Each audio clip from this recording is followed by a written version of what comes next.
anyways. But still, it's really weird how they did that. But then again, I mean, I don't miss not watching the show. I just don't care. And even thinking about it, I was like, I don't think I've seen any of those movies. I probably should. And if this was a normal year and those were all out in the theater and I could go watch them in the theater, I probably would have. But, you know, they were all streaming or you know, on demand or something. I just never really gave much thought to checking them out. I would like to see them. Nomadland especially, Mank especially. I know that you recommended Sound of Metal and Judas and the Black Messiah. Would love to see both of those, or all four of those, I should say, and just haven't really felt motivated to watch them, unfortunately.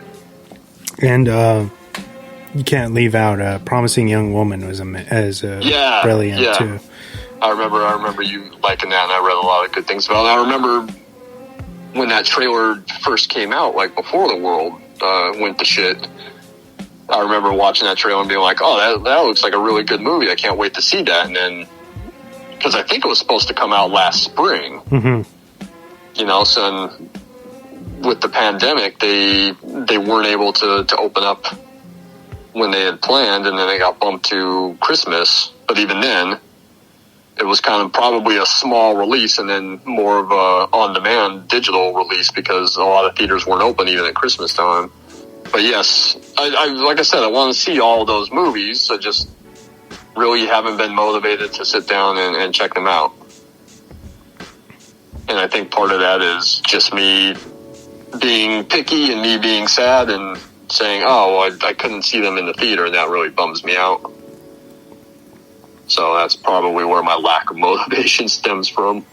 I don't think you're in the minority about that, because I guess that ceremony was like the lowest ever, like less than 10 million viewers, I think, they tuned in. Less than 10 million. Yeah, and that's probably because a lot of people weren't familiar with a lot of those movies. Now, what I do think is great is under shitty circumstances, unfortunately, but because it was a weird year. And because, you know, movie theaters weren't open for the most part and there weren't a lot of major releases, I think it was really cool that a lot of smaller movies got recognition that they probably wouldn't have gotten normally. So I think that was really cool. You know, some of those movies might have gotten lost in the shuffle. Yeah, like the rules were bent specifically to align for these movies to be recognized, right? Yeah, not just, you know, recognizing more streaming only stuff, but, you know, smaller movies that most likely would have been overlooked. And, you know, for bigger, more Oscar type plays. So I think it's really cool that a lot of these smaller, more independent films, especially, got their recognition. And even you know, not just the films, but probably a lot of the acting and directing nominations probably stemmed from the lack of bigger competition. So I think that was awesome that, you know, maybe some actors that probably wouldn't normally have been recognized got recognition. So I'm hoping that continues, but, you know, the Academy has always kind of sucked when it comes to being a lot more diverse, not just in racial makeup, but, you know, age-wise and gender-wise, and just with their picks in movies. Yeah, I'm still so stoked that Daniel Kaluuya got recognized for Judas and the Black Messiah. And that's good, man, because that dude, I've said it before, that dude's a big star. Yeah, and definitely. He's always been great in everything I've seen him in. And I even asked you when you and I were talking last week or a couple weeks ago if you had watched him host SNL, because he did that last month or Maybe it was this month. Maybe it was earlier this month. I think it was early this month. He was great. Did you see his acceptance speech yet? No, I did not watch the acceptance speech. I haven't watched any of the stuff from the Academy Awards. Yeah, he was funny, man. He straight up was like, "Yeah, life is beautiful. My mom, my dad, they had sex, and now I'm here." Like, he was just not giving a fuck, dude. It was great. Well, that sounds like it makes up for his Golden Globe mishap, because he got awarded during the Golden Globes, which were, I think, back in March, because he made reference to it on Saturday Night Live when he hosted. Mm-hmm. And he won the Golden Globe award for either Best Actor or Best Supporting Actor. I forget what the category was, but his Zoom was muted. Oh no! So when he went to accept the award and give a speech, it was like just silence. So that's good. I'll watch his acceptance speech tomorrow. Yeah, it'll make you'll have a good laugh at that one. Definitely. But yeah, I still need to check out him on SNL. Yeah. And honestly, like, there were 3 sketches that got cut from that show that were just as funny, if not funnier, than everything that actually made it onto the air. So I would look on YouTube for like the sketches that were cut for time. Okay. Because they were pretty good too. Wow. And he was great, and it's kind of one of those things where someone who's more of a serious actor or known for more serious roles gets on, in a comedy or like on SNL on sketch comedy and just kills at it because they're just a good actor all around.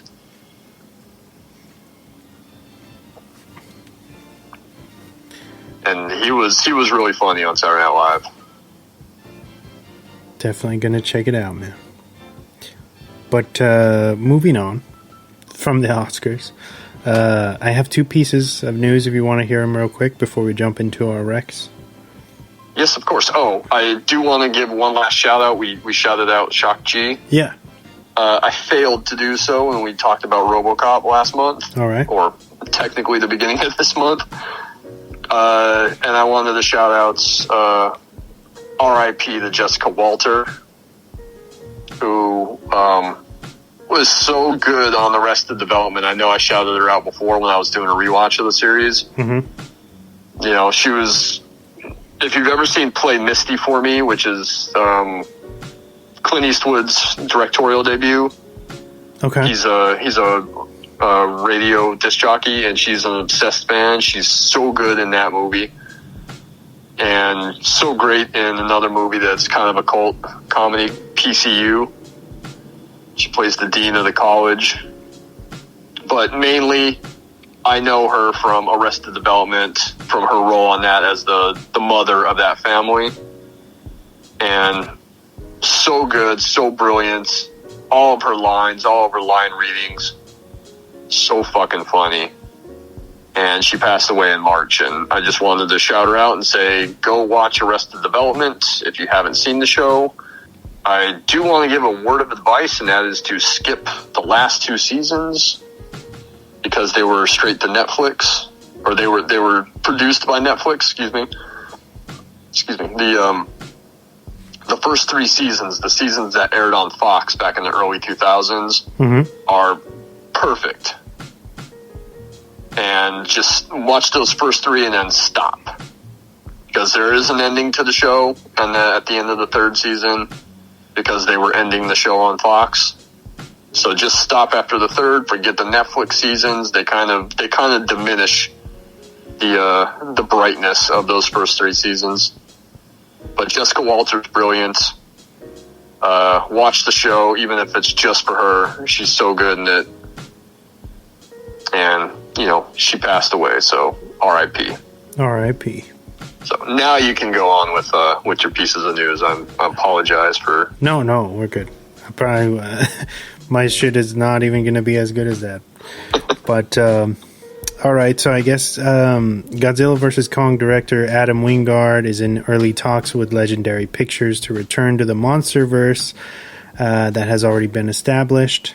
I guess nothing is concrete as of now because we all know that guy's probably has, projects backed up, or future projects, I should say. So they're just in talks right now, but a possible title for the next film in this franchise could be Son of Kong.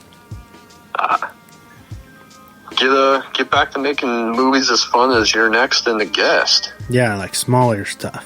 Yeah. But, I mean, good for him if he's going to get, a big payday and, some job security.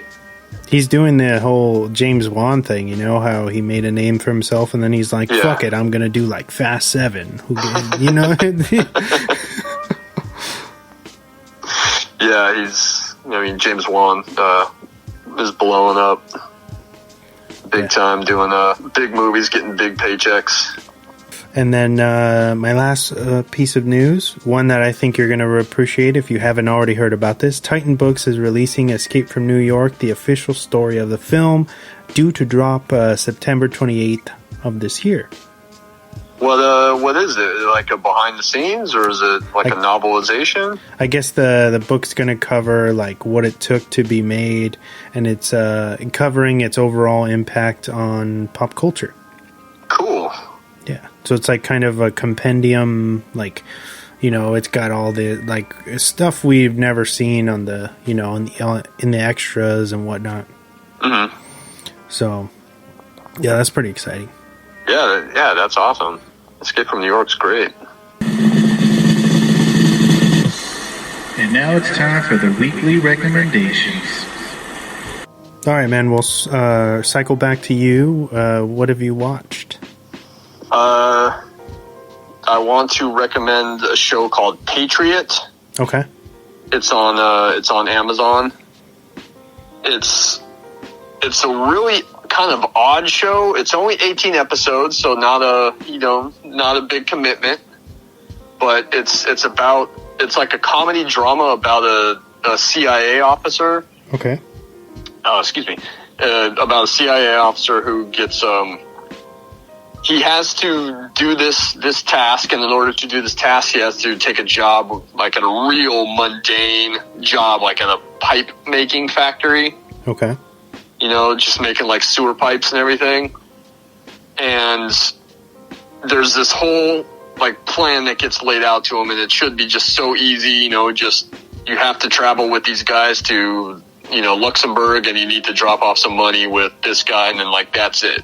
And this job is your cover. And every single part of his plan goes so wrong, and he constantly has to kind of make things up on the fly and bring other people into the plan because he needs help because his plan got so fucked. And it's really, really funny. It's got a good cast. Kurtwood Smith, who we just were talking about on RoboCop, isn't it? He's the guy's boss at the pipe company, and it kind of sniffs him out like as being full of shit, like from the beginning. And Terry O'Quinn, who we've talked about before, who was in Lost and is obviously the stepfather in that classic movie. He's this guy's dad / handler. Okay. And they're both so great in it. Even the main guy, who I didn't recognize, but kind of looked familiar, so I looked him up, and I believe he is the lawyer in The Invisible Man, the one that gives Elizabeth Moss the news that her husband died, and in order for her to get the money and everything, she has to be sane. Remember that? Yep. I believe it's that guy. He's an Australian actor, but he's so good in the show, and his thing is kind of in order to kind of deal with what he has to do in his job, he sings folk songs about it, and then the folk songs are kind of his internal monologue as to what's going on